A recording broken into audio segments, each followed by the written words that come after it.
Next, we're going to go ahead and focus on the thoracic spine, and we're also going to include the scapula. Okay, so starting at T1, if you're going to go ahead and go for a specific adjustment, obviously hand palpation, nothing beats that.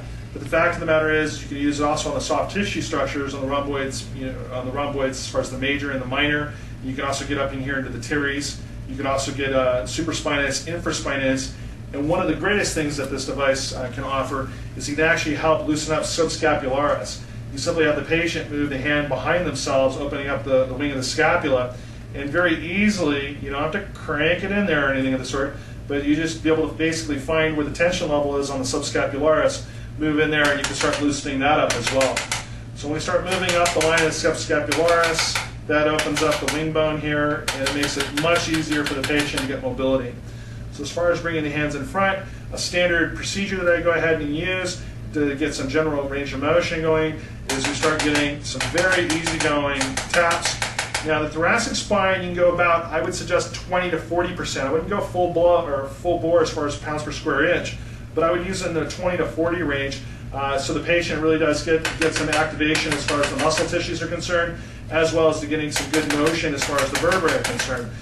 Some doctors say, oh, you're not moving vertebrae, there's no osseous release. Well, you're correct, there is not osseous release.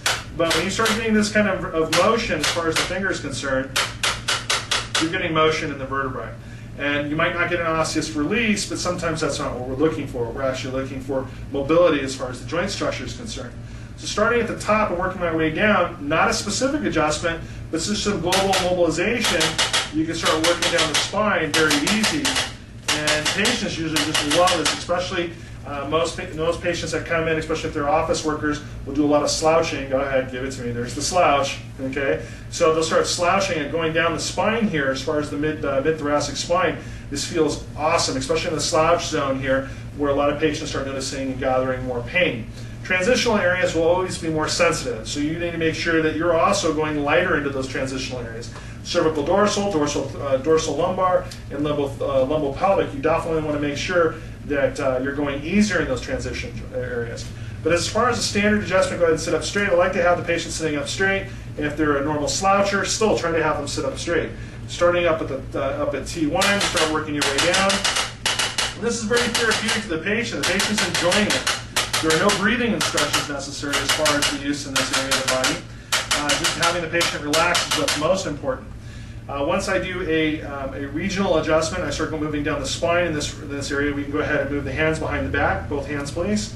And again, that's opening up the scapula, and you can go ahead and work subscapularis on both sides as well. And you just keep it nice and light and easy, and the patients are just loving this. I mean, patients are usually moaning and groaning and thinking that this is just one of the neatest things that the chiropractor, their advanced chiropractic experience is going to have. You can also work the top of the supraspinatus, and that's where you're going to have a little bit more of a downward motion on top of the scapula.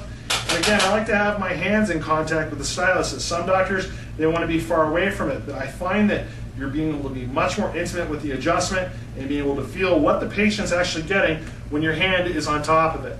You're also getting stabilization of the probes, and again, it makes it feel much more stable. If you just apply this and push, it feels a lot less stabilized. Your hand connecting makes the patient feel much more secure in the adjustment, and it just seems to go better.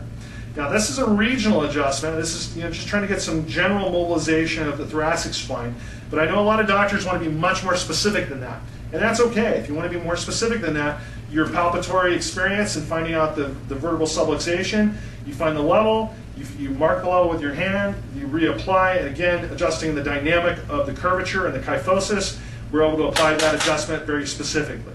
Now you can do one impulse, or you can do 3 impulses.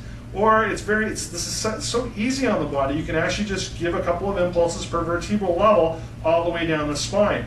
Gets general mobilization to occur. That's what I like to apply as far as my patients are concerned, unless they have a specific problem, a specific area, then we just localize to that. But for a relaxation response and for getting the normal tone of the spine into a much more relaxed state, we like to go ahead and do regional in my office. Regional with, of course, the emphasis of being specific to the area of complaint. All right, so we're going to go ahead and move on to the next area. But again, remember, the scapula are very important as far as adjusting the thoracic spine.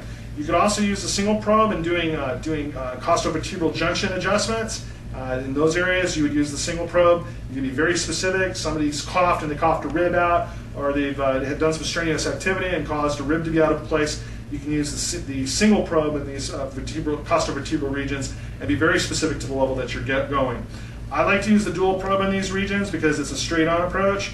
You can also, if you're dealing with a rotation issue as far as the vertebrae are concerned, you can do more of a lateral approach. You just tighten down the set screw here, apply it to the spine, and give the adjustment. You don't have to have both probes on the spine. You can get more of a lateral adjustment with rotation, and it makes things easier as well. All right, we're going to go ahead and move on to the lumbar spine.